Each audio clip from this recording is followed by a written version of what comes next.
Am primit de multe ori întrebarea ce înseamnă echitatea în relația de cuplu sau cum împărțim într-un mod corect sarcinile în relația noastră.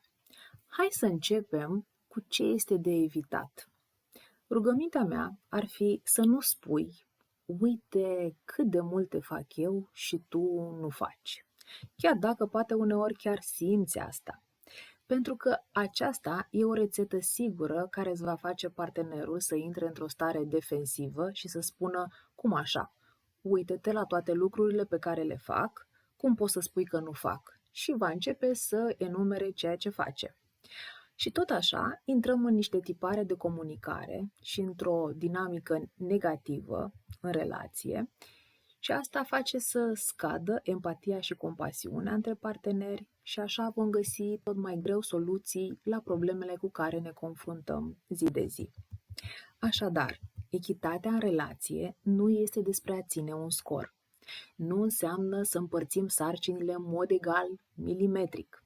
Egalitatea nu înseamnă că totul este întotdeauna egal și nu este despre a număra fiecare responsabilitate sau gest pe care îl face partenerul.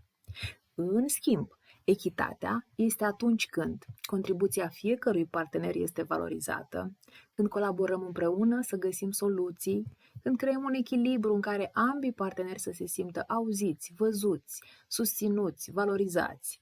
Așadar, echitatea este ceva mai degrabă subiectiv. Ceea ce mie mi se pare echitabil în relația mea de cuplu, s-ar putea ca ție să nu ți se pare echitabil.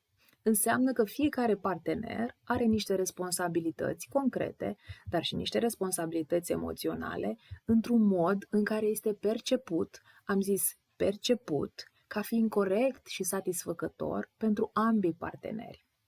Contează sigur foarte mult și etapa în care te afli în relație, dacă ai sau nu copii, dacă locul de muncă este solicitant sau nu, sau alți factori stresanți care pot să apară în viața de zi cu zi.